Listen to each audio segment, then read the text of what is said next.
Vamos al Evangelio de Mateo, capítulo 5, y vamos a leer los versículos 1 y 2 en esta mañana. Evangelio de Mateo, el capítulo 5, los versículos 1 y 2.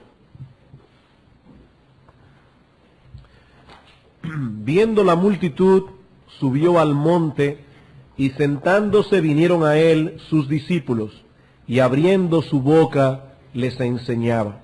Vamos a orar.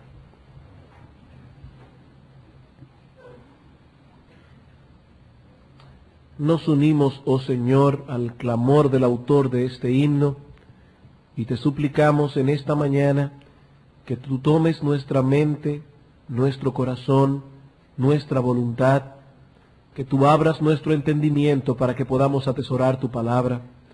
Ayúdanos, oh Señor, no solo en este día, sino a todo lo largo de esta serie de sermones que hoy recién iniciamos, para que tu iglesia pueda sufrir una verdadera y real transformación a través de la exposición de tu palabra, y que muchas almas puedan venir al arrepentimiento al ver las cosas que tú demandas en estos textos.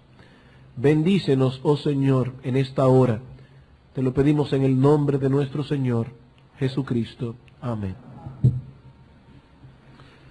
A través de los siglos, el Sermón del Monte ha ocupado un lugar de honor en el corazón de los hijos de Dios y aún en aquellos que no lo son.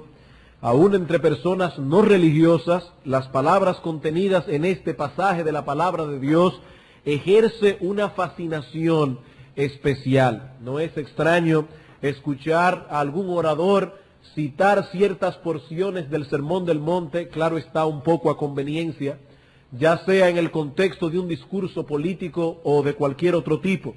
Probablemente se trata de la porción más citada de toda la palabra de Dios. No obstante, podemos decir que se trata de una de las porciones más mal usadas y mal interpretadas también. El Sermón del Monte ha sido usado a través de la historia para justificar muchos errores teológicos y muchas conductas extremas. Por lo que al acercarnos a estudiar estos capítulos del Evangelio de Mateo, debemos hacerlo con cuidado, tratando de mantener nuestra interpretación en el contexto de toda la enseñanza de la palabra de Dios. No debemos olvidar que las herejías son verdades deformadas, desbalanceadas. Se sobreenfatiza una verdad en detrimento de otra y el resultado que obtenemos al final es una enseñanza falsa, una herejía. Tomen por ejemplo la doctrina bíblica de la salvación. La Escritura nos dice de una forma clara y precisa que la salvación de los pecadores es por gracia, por medio de la fe. La suma, el resumen del mensaje evangélico es este: cree en el Señor Jesucristo y serás salvo. Pero ¿es eso acaso todo lo que enseña la palabra de Dios al respecto? ¿Qué lugar ocupan las obras, las buenas obras, en la salvación? El apóstol Pablo nos dice al respecto que la salvación es por gracia, por medio de la fe, no por obras para que nadie se gloríe. Pero inmediatamente añade, porque somos hechura suya, creados en Cristo Jesús para buenas obras. Así que no somos salvos por medio de las obras, pero el que es salvo obra de acuerdo a lo que nos enseña este texto. Santiago nos dice que una fe sin obras es una fe muerta. He aquí el balance que nos presenta las Sagradas Escrituras. Cualquiera diría que se trata de una enseñanza tan simple que no admite torcedura de ningún tipo.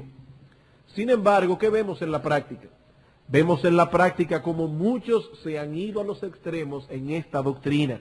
Algunos han sobreenfatizado el lugar de las obras en la salvación y al hacerlo han anulado la doctrina de la justificación por la fe, han anulado la salvación por gracia.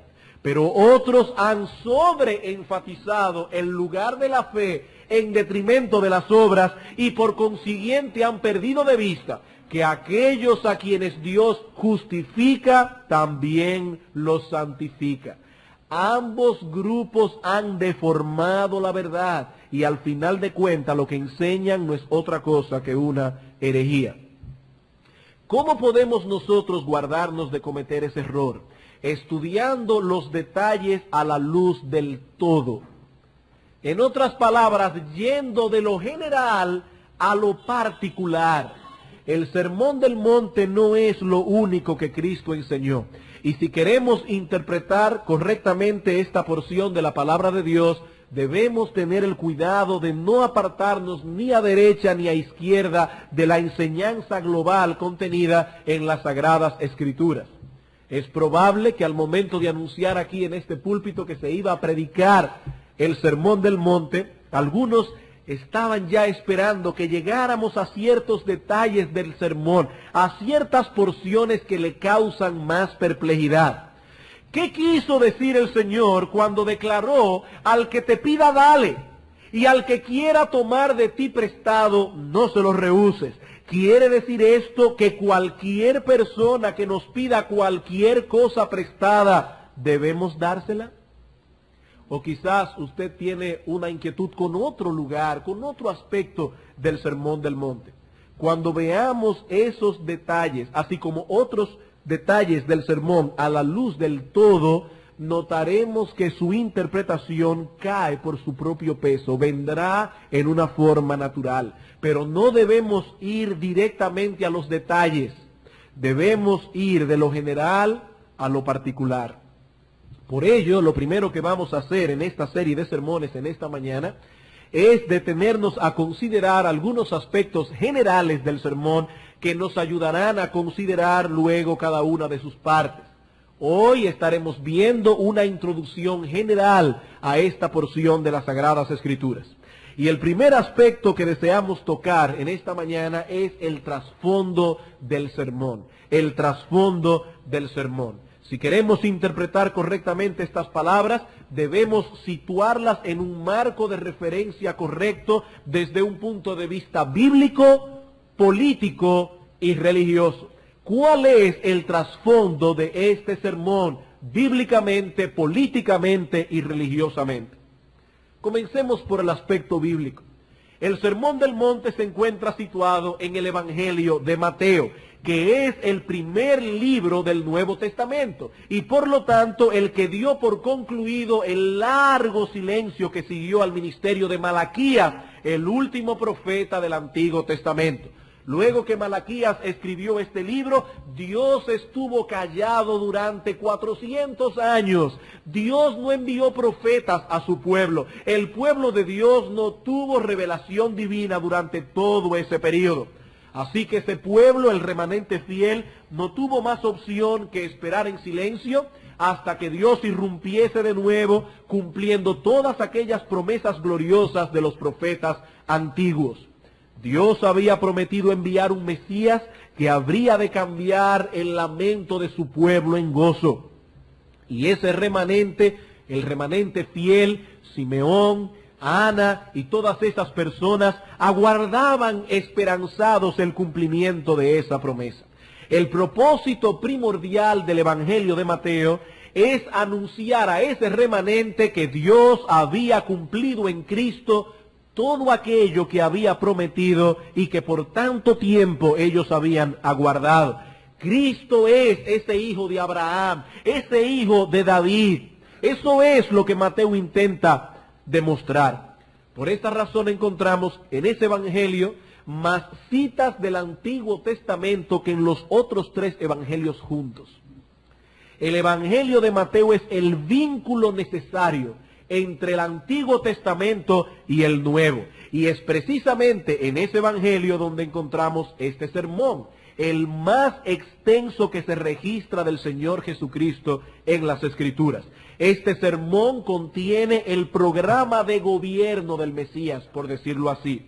El rey prometido había llegado, pero su pueblo no tenía ideas muy claras en cuanto a la naturaleza del reino que ese Mesías vino a ofrecer. ¿Qué era lo que muchos israelitas esperaban de su Mesías? ¿Cuál era el trasfondo político con que se encontró Cristo al declarar estas palabras? Bueno, ellos, primero que todo, estaban esperando un líder político y militar que habría de devolver a Israel su antiguo esplendor.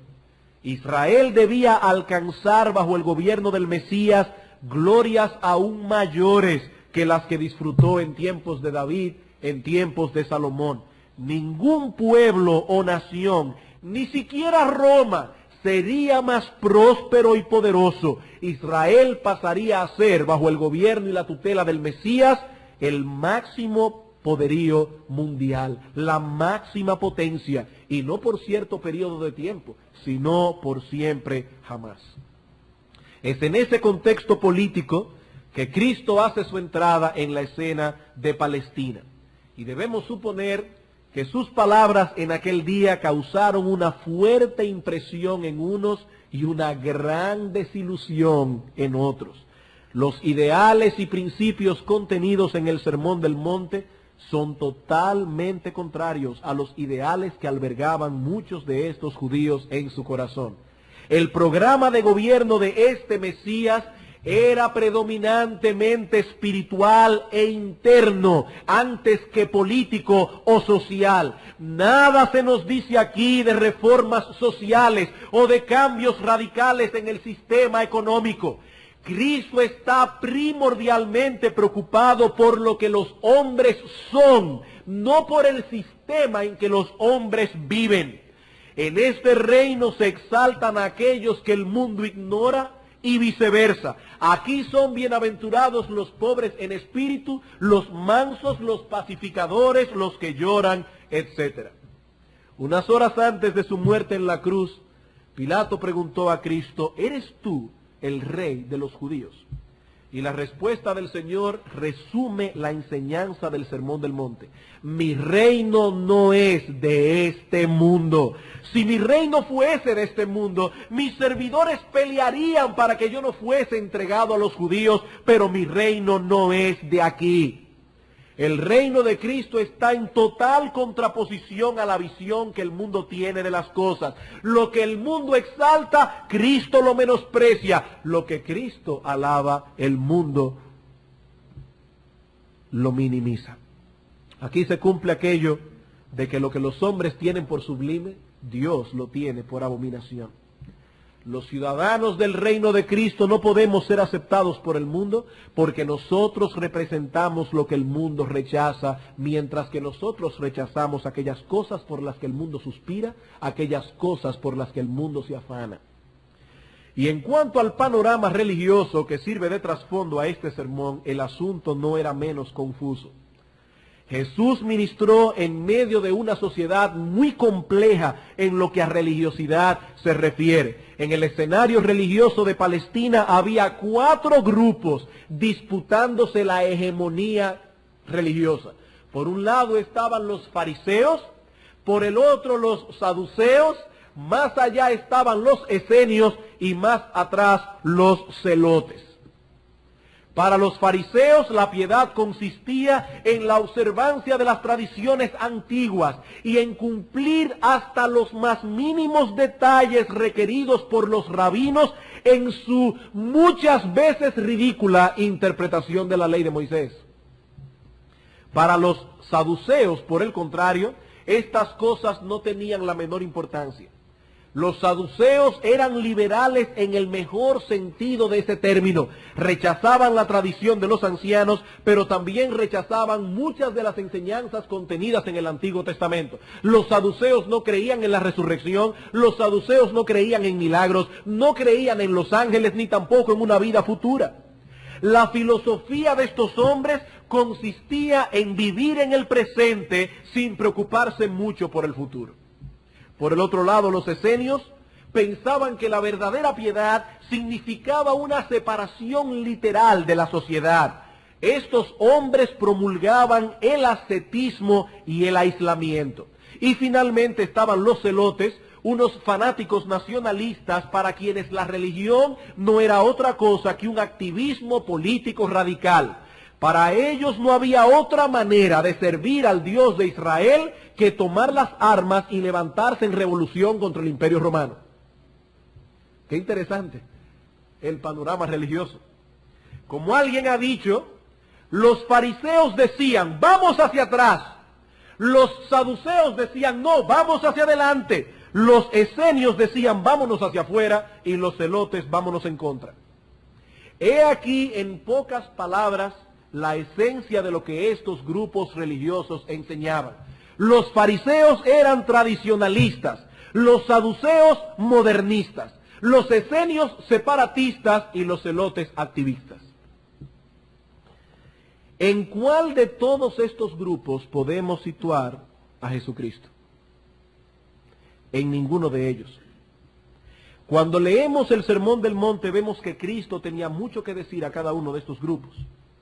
A los fariseos hizo ver que la verdadera espiritualidad no consistía en lo externo, sino aquello que afecta nuestro corazón y nuestro andar delante de Dios, no delante de los hombres. A los saduceos enseñó que su racionalismo era contrario al espíritu de la fe. A los esenios que la piedad ha de comenzar en el corazón antes que por el cuerpo. Y a los celotes que la palabra clave no era revolución, sino adoración. A todos los guió al mismo punto. La vida recta delante de Dios se proyecta de adentro hacia afuera. La piedad comienza en el corazón y se traduce en una vida justa delante de Dios. Donde no hay un corazón recto, no puede haber una vida justa. Donde no hay una vida justa, podemos concluir que no hay un corazón recto. Como diría Jesús más adelante a los fariseos, limpia primero lo de dentro del plato y del vaso. ¿Para qué? Para que lo de afuera también sea limpio. No podemos tener un vaso limpio por dentro y sucio por fuera. No podemos tener un vaso sucio por fuera y limpio por dentro. Ambas cosas deben estar allí. He aquí entonces, hermanos, el trasfondo de este sermón que hemos de exponer a partir de hoy. Si mantenemos esta información en mente, será más fácil para nosotros comprender el resto. Pero hay un segundo aspecto al que deseo llamar vuestra atención en esta mañana, y es al predicador de este sermón. No solamente su trasfondo, sino también al predicador de este sermón. Algunos pueden pensar que es irrelevante detenernos en este punto. No hay que ser un exégeta muy profundo para saber que quien predicó este sermón no fue otro que nuestro Señor Jesucristo. Sin embargo, hay ciertos detalles que debemos recalcar si de veras queremos que estas palabras hagan una profunda impresión en nosotros. Consideremos primeramente la naturaleza de este predicador. La naturaleza de este predicador. Sin duda alguna, muchos buenos sermones han sido predicados en el mundo. Probablemente algunos de ustedes puedan decir que han escuchado o leído en algún momento de su vida un buen sermón. Un sermón que ha impactado sus vidas profundamente. Pero aquí, en el Sermón del Monte, tenemos al más grande de los predicadores predicando el más grande de los sermones. Fue el Dios encarnado quien pronunció estas palabras. Así que cuando Jesús nos dice que son bienaventurados los pobres en espíritu, que son bienaventurados los mansos, no hay lugar aquí para equivocaciones o para exageraciones. Muchas veces nosotros los predicadores podemos en un momento decir algo inadecuado, pero en este sermón no encontraremos ni una sola palabra fuera de lugar. No encontraremos una sola exageración, no encontraremos una sola equivocación. Él mejor que nadie sabe en qué consiste la verdadera felicidad, porque fue Él quien nos creó para su gloria y para gozar de Él por siempre. Cuando este Señor nos dice aquí que debemos cuidarnos de las riquezas, porque nadie puede amar a dos señores, lo está diciendo uno que ha sido testigo de la historia humana de generación en generación. Alguien que ha visto en incontables ocasiones cómo las riquezas han apartado a muchos de su sincera devoción a Dios. Él lo ha visto porque Él ha sido testigo de la historia humana desde el huerto del Edén. Es el Dios encarnado. Pero no solo hemos de considerar la naturaleza del predicador, sino también su carácter. Su carácter. Alguien definió la predicación como verdad transmitida a través de la personalidad. Eso es predicación. Y puedo decir que se trata de una definición muy acertada.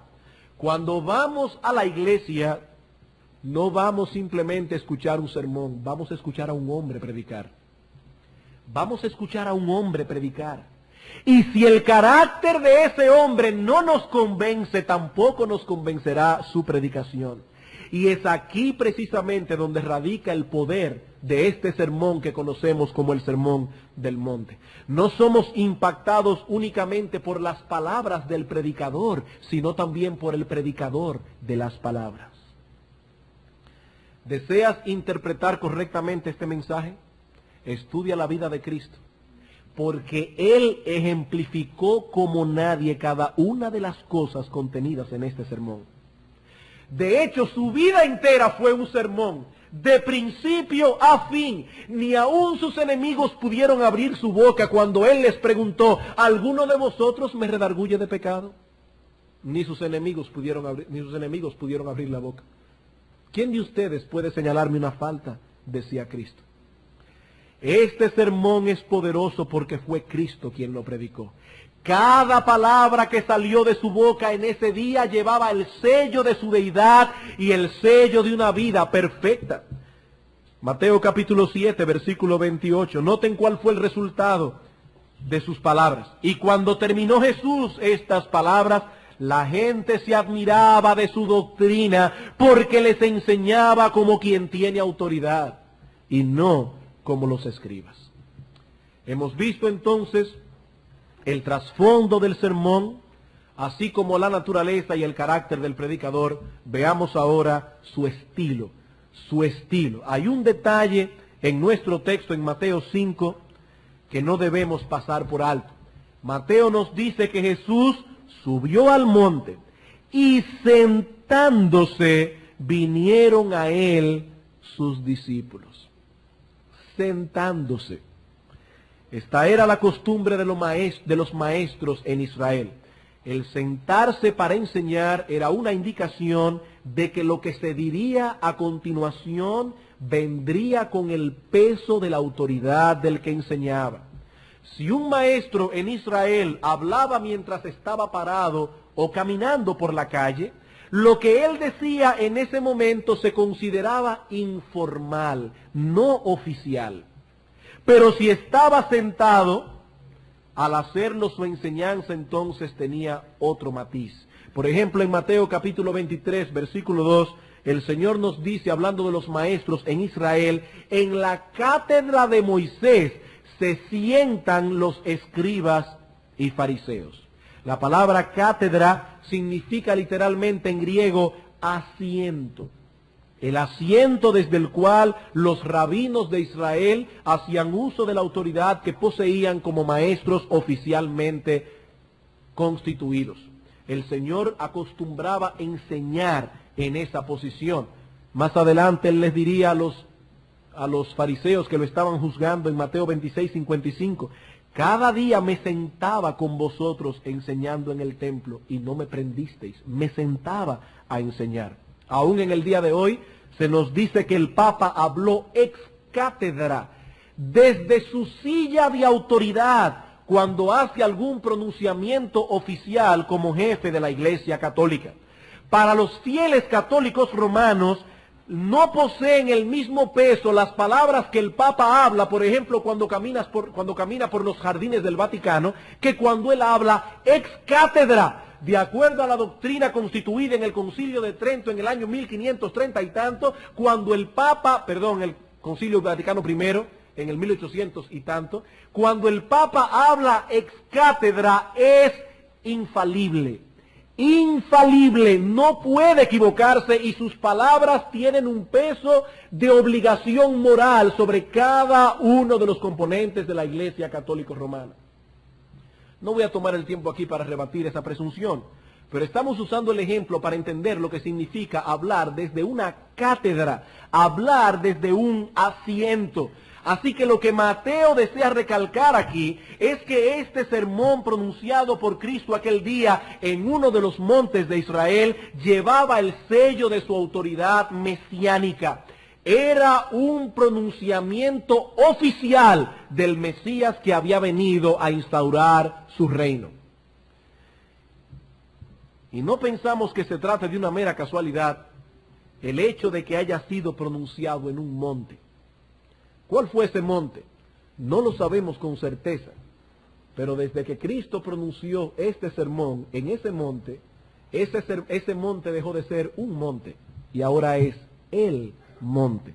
Subió al monte, no a un monte, sino a ese monte que Cristo consagró aquel día. Y gracias al Señor que no sabemos con exactitud cuál es, porque los hombres son tan dados a la superstición que serían capaces de adorar el monte. Y ahora tendríamos la religión de los adoradores del monte. Y seguramente a alguien se le hubiera ocurrido que el que sube ese monte se le perdonan muchísimos pecados.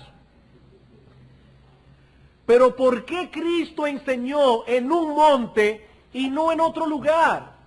Bueno, debemos tomar en consideración el hecho de que fue también en un monte donde Dios descendió a traer la ley a su pueblo en los tiempos de Moisés.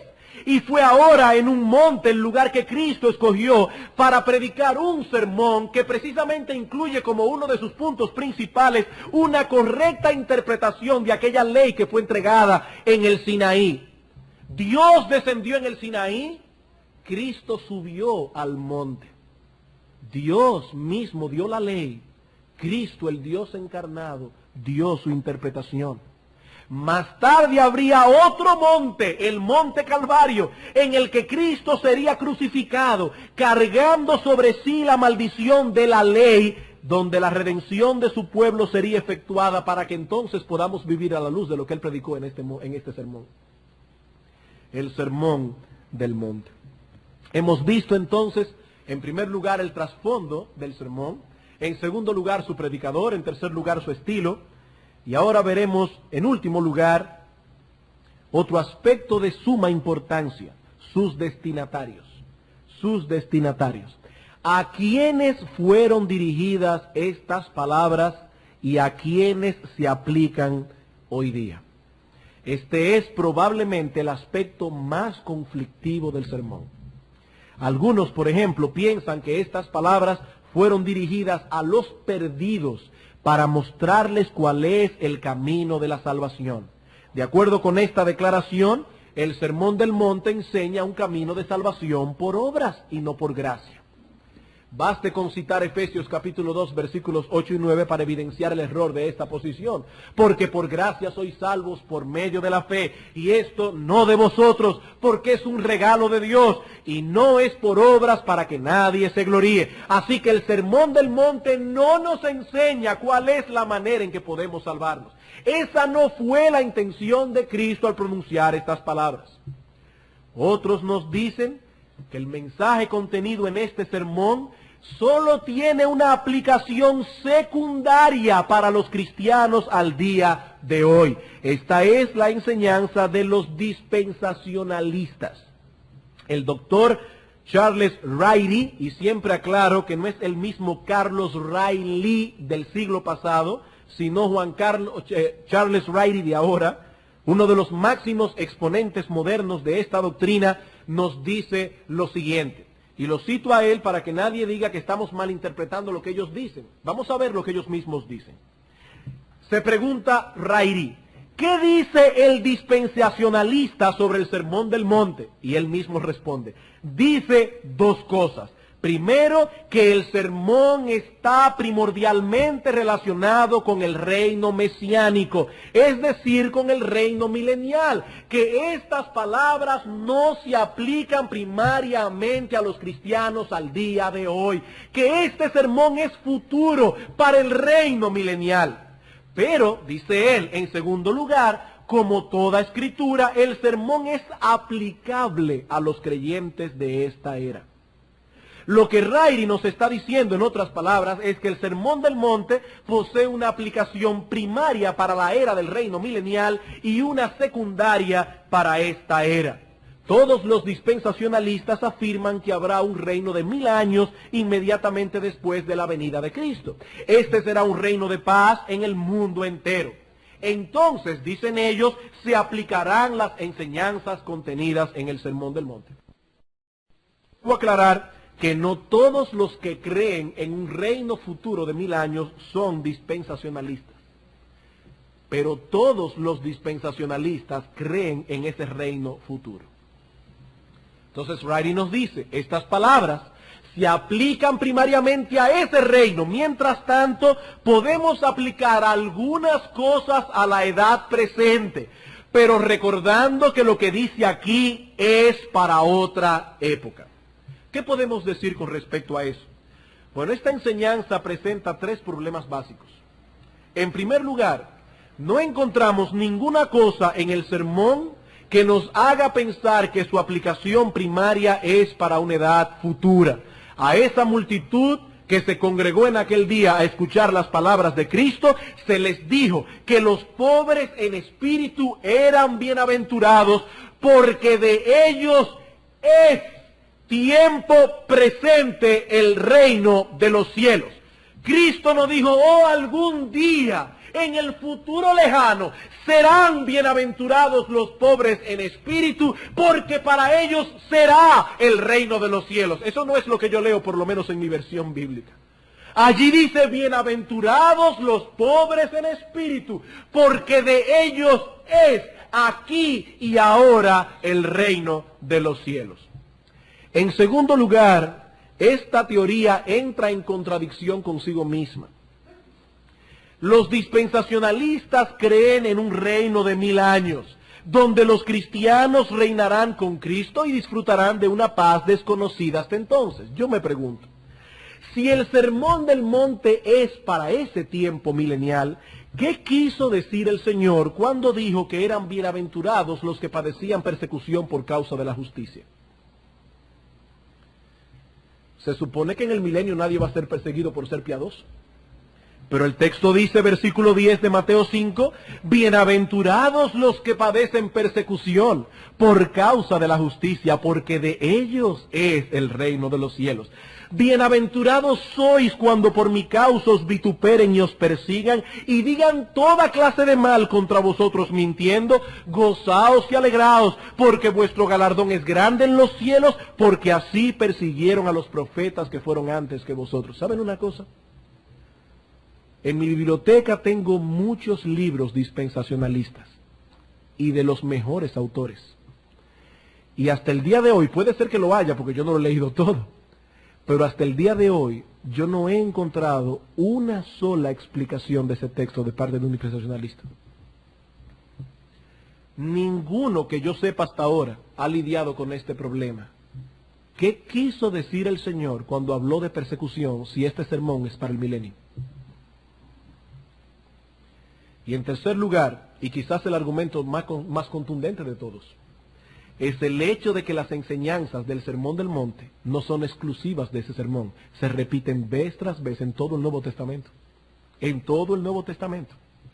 Y en pasajes que hablan claramente de la vida del cristiano, aquí y ahora. Si somos creyentes, entonces Cristo es nuestro Rey, ahora. Estamos bajo su gobierno. Pablo nos dice en Colosenses capítulo 1, versículo 12, que hemos sido trasladados del reino de las tinieblas al reino del Hijo amado de Dios. Y si Cristo es nuestro Rey, he aquí en este sermón cuál es su programa de gobierno para nosotros. Así que no es cumpliendo el sermón del monte que seremos cristianos, como algunos dicen. Es que si somos cristianos debemos vivir así. Debemos vivir así. Pero los cristianos no somos perfectos. Nadie puede en este cuerpo no glorificado cumplir a la perfección lo que este sermón enseña. Bueno, en realidad no podemos cumplir a la perfección ningún mandamiento de Dios. Ningún mandamiento de Dios. Siempre nos quedaremos cortos porque Dios es perfecto. Y Él demanda perfección. Por eso es que la salvación es por gracia, por medio de la fe. Porque si fuese por obras, nadie podría salvarse. Nadie podría salvarse. Como dijo el puritano Thomas Watson en una ocasión, aún nuestras lágrimas del arrepentimiento deben ser lavadas por la sangre de Cristo. Hasta nuestras lágrimas de arrepentimiento. Lo que estamos diciendo entonces al hablar de que la vida del cristiano es caracterizada por las palabras que están aquí, es que la vida del cristiano se caracteriza primordialmente por las cosas que el Señor dice en este texto. El cristiano es pobre en espíritu, aun cuando tiene que luchar diariamente con su orgullo. Y aun cuando en ocasiones peca en ese sentido, pero su andar se caracteriza por la humildad, lo mismo que por la mansedumbre, por la compasión, etcétera. Eso no significa perfección. El cristiano tiene una lucha diaria contra el pecado que aún mora en sus miembros. Líbranos el Señor de enseñar alguna vez o aún de implicar que los cristianos pueden alcanzar perfección en esta vida presente. Pero líbrenos también de rebajar sus demandas de santidad para hacer más ancha la puerta estrecha. El Señor dijo en este sermón que si vuestra justicia no es mayor que la de los escribas y fariseos, no entraréis en el reino de los cielos. No entraréis. ¿A quiénes está dirigido entonces el sermón? Hermanos, nuestro texto lo enseña claramente, versículo 1. Viendo la multitud, subió al monte, y sentándose vinieron a él sus discípulos, y abriendo su boca les enseñaba, diciendo, bienaventurados, etc. Dos grandes grupos se reunieron aquel día a escuchar al Señor. Primeramente estaban sus discípulos, aquellos que habían venido a él en arrepentimiento y fe. No debemos olvidar que nuestro Señor Jesucristo no comenzó a predicar cuando pronunció el Sermón del Monte. Cristo había estado predicando desde antes. ¿Y cuál era la esencia de su mensaje? Marcos capítulo 1, versículo 15. El Sermón del Monte no fueron las primeras palabras que el Señor pronunció en su ministerio terrenal. Marcos capítulo 1, versículos 14 y 15. Después que Juan fue encarcelado, Jesús vino a Galilea predicando el evangelio del reino de Dios, diciendo, he aquí la esencia de su mensaje, el tiempo se ha cumplido y el reino de Dios se ha acercado, arrepentíos y creed en el evangelio. He aquí la esencia del mensaje evangélico de Cristo. Arrepentíos, dad media vuelta de vuestra vida de pecado, abandonad el mundo y sus placeres y creed en el evangelio. Así que fue a los hombres y mujeres que habían recibido este mensaje a quienes Cristo dijo primariamente sus palabras aquel día. Allí estaban sus discípulos, aquellos que se habían arrepentido de sus pecados y habían creído en el Señor. Pero había muchos allí que aún no habían experimentado el verdadero arrepentimiento. Hombres y mujeres necesitados de salvación. Por eso al final de su sermón Cristo dice, entrad por la puerta estrecha. Porque ancha es la puerta y espacioso el camino que lleva a la perdición y muchos entran por ella, pero estrecha es la puerta, estrecho, angosto el camino que lleva a la vida y pocos son los que lo hallan. ¿A quién Cristo estaba diciendo eso? A las personas que estaban allí, que aún no se habían arrepentido. En cierto modo, es una situación similar a la que tenemos al día de hoy. Cada domingo venimos a la iglesia y hablamos primariamente a los cristianos que están aquí. Pero no olvidamos que hay muchos en medio nuestro que aún no han conocido la gracia salvadora, a quienes debemos persuadir a que vengan a Cristo en arrepentimiento y fe. Tenemos la convicción de que la predicación es el medio que Dios usa para traer a los pecadores a la salvación. Así que es nuestro deber hacer lo mismo que el apóstol Pablo, persuadir a todos a que abracen el evangelio, a que entren en el reino. Bien, hermanos, no estoy terminando, pero a lo largo de este año, si el Señor lo permite, estaremos exponiendo las enseñanzas de esta extraordinaria porción de las Sagradas Escrituras. Y hemos dado una serie de elementos que son indispensables para una correcta interpretación de las enseñanzas contenidas en este pasaje. El trasfondo del sermón, su predicador, su estilo y ahora sus destinatarios, a quienes va dirigido el sermón. Pero quisiera ahora en estos últimos minutos y a modo de conclusión, decirles por qué es importante que nos dediquemos al estudio de esta porción bíblica. ¿Por qué es importante que estudiemos el Sermón del Monte? 5 razones. En primer lugar, porque este sermón nos enseña la absoluta necesidad que tenemos de la obra redentora de Cristo. Este sermón nos enseña la absoluta necesidad que tenemos de la obra redentora de Cristo. Pocas porciones de la palabra de Dios muestran más claramente la desesperada condición en que el hombre se encuentra. ¿Qué hombre puede vivir a la luz del Sermón del Monte por sus propias fuerzas? ¿Quién puede decir que es pobre en espíritu, que es manso, que tiene hambre y sed de justicia por su propia fuerza? Hermanos, nadie puede cumplir lo que dice este sermón sin la gracia salvadora de Dios. Por eso es que insistimos, Cristo no está diciendo allí cómo un perdido puede ser salvo.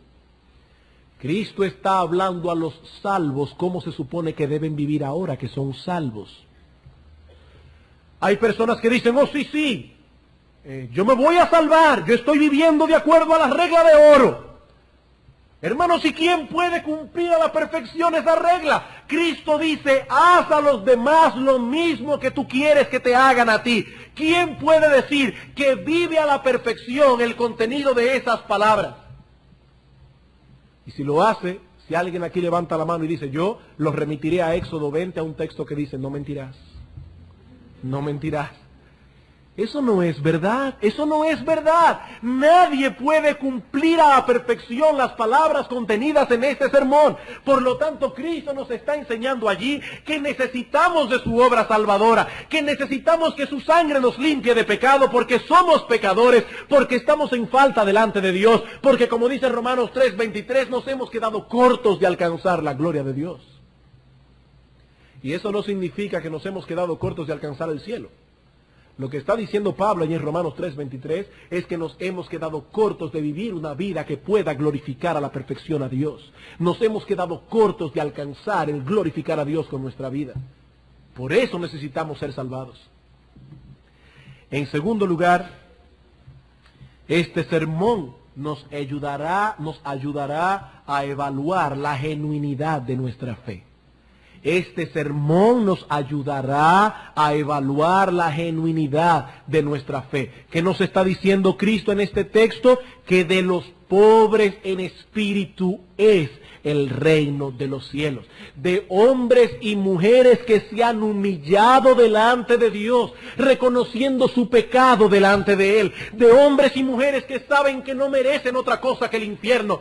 De hombres y mujeres que de ahora en adelante viven en humildad, aunque tienen que luchar con su orgullo, aunque tienen que luchar con su soberbia día tras día, hombres y mujeres que anhelan tener esa vida de humildad, porque ellos reconocen lo que son delante de Dios. Si tú no eres pobre en espíritu, si tú piensas que mereces el cielo, si crees que te vas a salvar guardando los 10 mandamientos o porque eres miembro de una iglesia, tú no estás en el reino de los cielos. Porque el reino de los cielos es para los pobres en espíritu únicamente. Únicamente.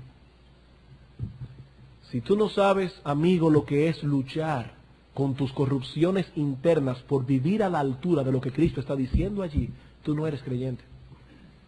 Tú no eres cristiano, y no son mis palabras, son las de Cristo. Si vuestra justicia no fuere mayor que la de los escribas y fariseos, no entraréis en el reino de los cielos. Y no olvides que Él es quien tiene la llave de David, el que abre y ninguno cierra, el que cierra y ninguno abre. Si Él dice que no entrarán, no entrarán. Así que este sermón será un buen filtro para que muchos evalúen la genuinidad de su fe. Es un deber de toda persona que profesa ser cristiano evaluar su fe. Examinaos a vosotros mismos, dice el apóstol Pablo en 2 Corintios capítulo 13, versículo 5. Examinaos a vosotros mismos si estáis en la fe. ¿Y cómo yo puedo evaluar tal cosa? He aquí la norma, he aquí el estándar, he aquí lo que Dios dice que un cristiano es. Tercero, este sermón es importante porque nos muestra cuál es el método evangelístico más efectivo con que la iglesia cuenta. Y eso sí es importante en nuestra generación.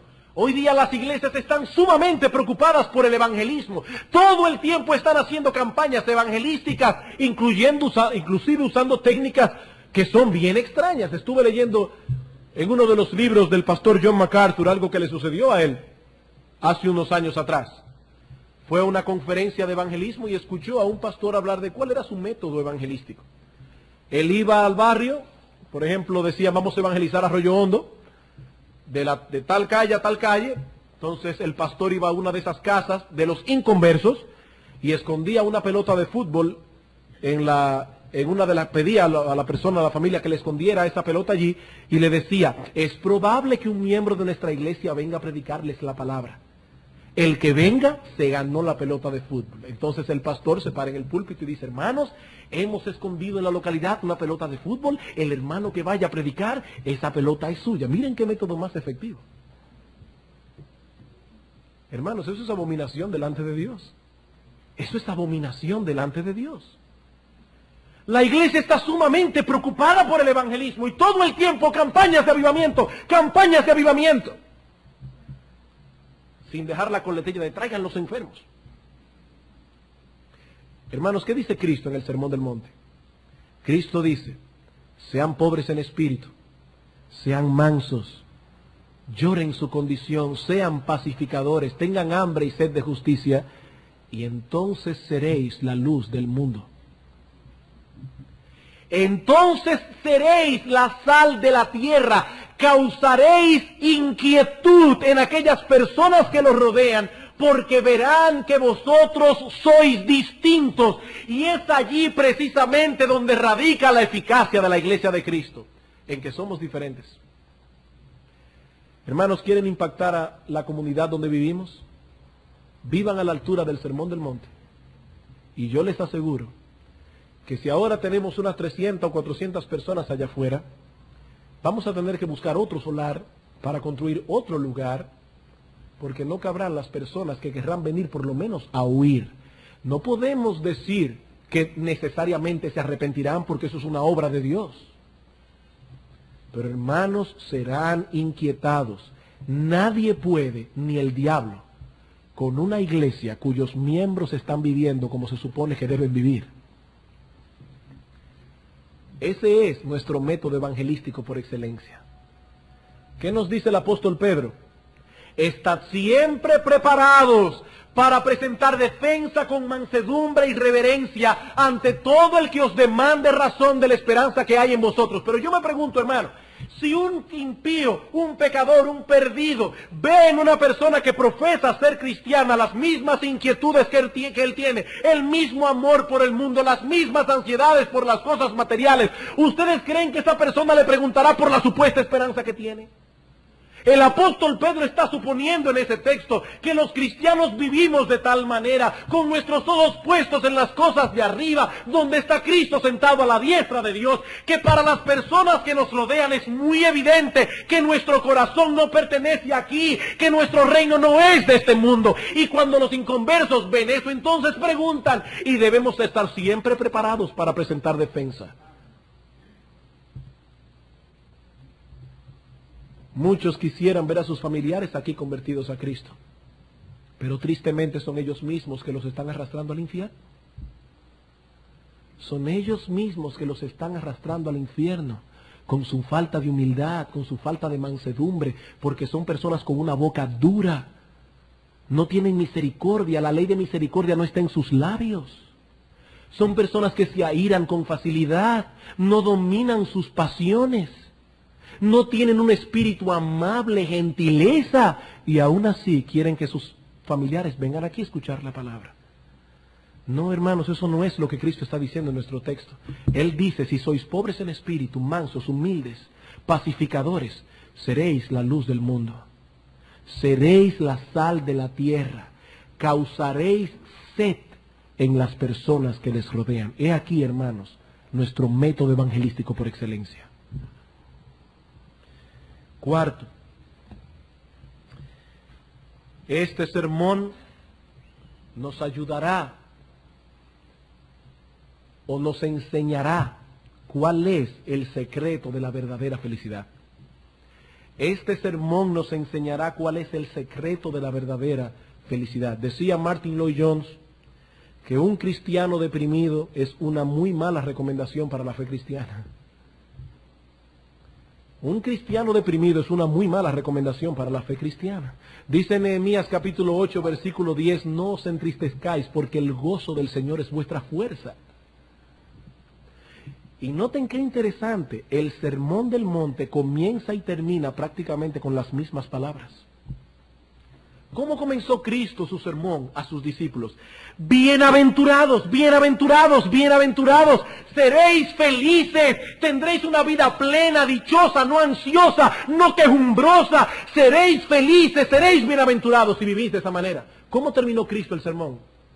Si alguno me oye las palabras que he pronunciado y las hace, será bienaventurado un hombre que edificó su casa sobre una roca. Vinieron lluvias, vinieron ríos, vinieron vientos, pero no pudieron destruir la casa porque estaba edificado sobre una roca. Pero si alguno escucha estas palabras y no las hace, le compararé a un hombre insensato que edificó su casa sobre la arena, una casa que no pudo quedar en pie cuando vinieron las aflicciones. ¿Sabe lo que dice el profeta Oseas? Hablando al pueblo de Israel, dice, vuestra piedad es como la nube de la mañana, como el rocío que se desvanece. Yo recuerdo allá en mi pueblo, en San Juan de la Maguana, que uno se levantaba en ciertas épocas del año por la mañana y uno creía que estaba en Londres. ¡Cuánta neblina! No se podía ver ni siquiera al otro lado de la calle. Pero una vez salía el sol, la neblina desaparecía como por arte de magia. Dice el profeta Oseas, vuestra piedad es igual. Sois piadosos hasta que el sol calienta. Sois piadosos hasta que el sol calienta con sus rayos. Vuestra piedad es como la nube de la mañana, como el rocío de la madrugada que se desvanece. Pero aquel que construye su casa sobre la roca, vienen ríos, el sol calienta, pero la casa permanece en pie. Esos son los bienaventurados. Así que este sermón nos enseña cuál es el secreto de la felicidad. Y por último, este sermón proclama cuál es el único estilo de vida que es agradable delante de Dios. Este sermón proclama cuál es el único estilo de vida que es agradable delante de Dios. Hermanos, que Dios nos ayude a lo largo de esta serie, dándonos corazones receptivos a su palabra y una voluntad dispuesta para la obediencia. Les aseguro que si esa es nuestra disposición, en diciembre del año 1993 esta iglesia no será la misma. Esta iglesia no será la misma. Y muchos que hoy están apáticos y dormidos, los veremos como trofeos de la gracia de Dios, dando gloria a nuestro Dios por su estilo de vida. Vamos a orar y pedir al Señor que pueda bendecir estos sermones a lo largo de este año. Oremos.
Señor y Dios Todopoderoso, Jehová de los ejércitos, gracias por tu palabra, porque ella es lámpara a nuestros pies, lumbrera a nuestro camino. Gracias, oh Señor, por estas palabras que Cristo pronunció aquel día, y gracias por haber inspirado a Mateo a escribirlas palabra por palabra en su Evangelio. Hoy podemos disfrutar de estas cosas. Ahora te suplicamos, oh Señor, que tú nos ayudes no solamente a deleitarnos escuchando estas cosas, sino viviendo conforme a ellas. Oh Señor y Dios nuestro, bendice Iglesia Bíblica del Señor Jesucristo en el contexto de la predicación de esta serie de sermones. Ayúdanos, oh Padre, para que podamos ver con nuestros ojos un verdadero avivamiento en la vida de piedad de nuestros hermanos. Ahora, Padre, condúcenos a nuestros hogares, y esta noche, cuántos deseos tenemos de volver aquí para seguir adorando tu santo y precioso nombre. En el nombre de Jesús. Amén.